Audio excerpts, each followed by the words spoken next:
Hey lovies, welcome back to another recipe. And on today's recipe, I'm going to be sharing with you a stress-free method of how you can rock your fufu in the comfort zone of your house without using your energy. Yes guys, so today we're going to be making cassava and plantain fufu without pounding. Yes, so for this recipe, I'm using 2 green plantain and 1 cassava. So I've gone ahead and washed my plantain, and I'm going to be taking off the peel of the plantain.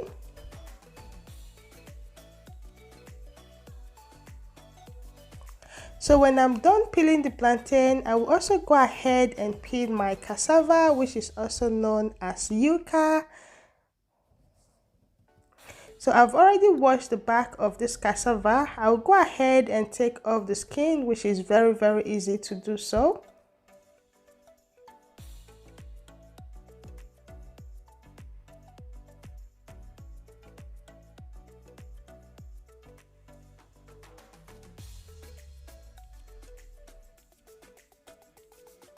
So after peeling my cassava, I will make sure that I take off any bad side from the cassava that is getting rotten. Right now, I'll go ahead and chop this banana into a tiny bit so my blender can work with it easily.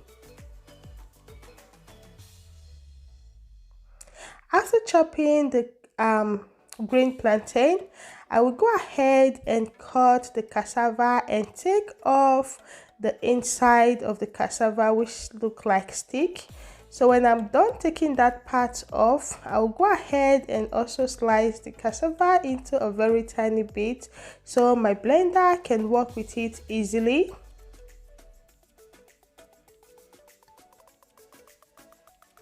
So when I'm done with this process, I will transfer the cassava and the green plantain into a big size bowl.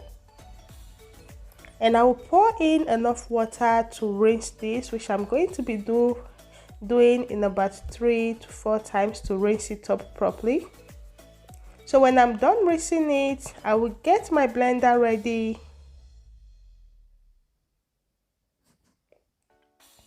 I'll transfer this into my blender and I will start blending with just a little amount of water.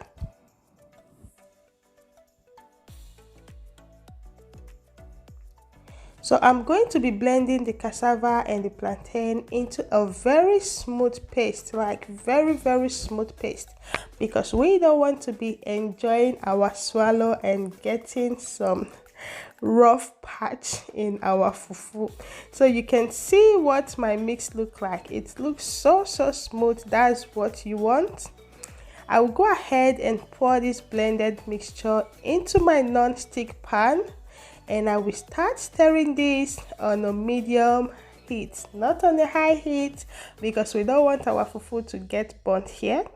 So you can see the consistency of my mixture, but if you love strong stone fufu, I would advise you that you allow your mixture to be thicker than this, because for me, I love my fufu to be light and easy to run down my throat. No stress. No stress making this fufu, no stress swallowing it, okay? So if you love your own to be hard like rock, please make your mixture to be more thicker than mine, okay? So I will keep on stirring this.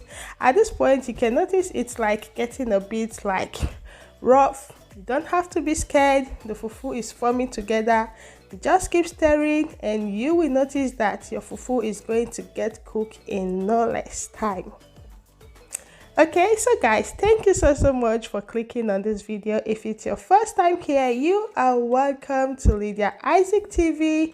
Please make sure you will not be a guest on this channel. Click on that red subscribe button so you will join the family, and click on the bell icon that says all. That way you will get all the notifications from this channel and you will never miss any deliciousness from this channel, okay? So I will keep on stirring as the mixture is getting thicker and thicker.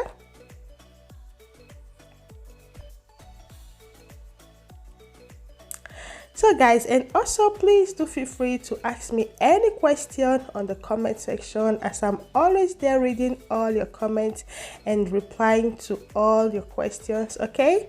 And if you did find this video helpful, please help me to click on that like button.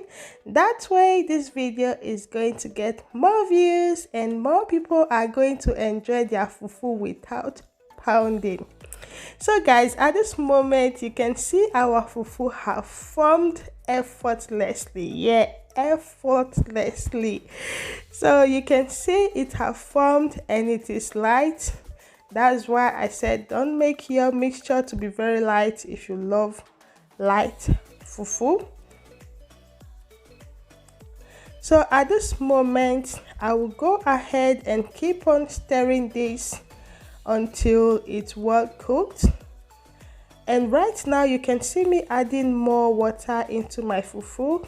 Yeah, I love light fufu as I said earlier, but if you love strong one, do add just a little bit of water. So I'll add in enough water and cover this on the lowest heat of my fire and allow it to cook for about 5 to 8 minutes on the lowest heat so it doesn't come out burnt. And after 5 minutes, I allowed it to cook for 5 minutes and I will start stirring this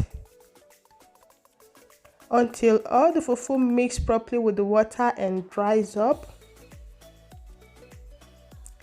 And at this moment, my fufu is well cooked and ready to be devoured. Yes guys. At this point, I will set the fufu up and wrap it up with my cling film to cool down a bit, of which in about 5 minutes your fufu is going to come out very hard and stronger than how you made it. So thank you so much, till I see you again. Bye.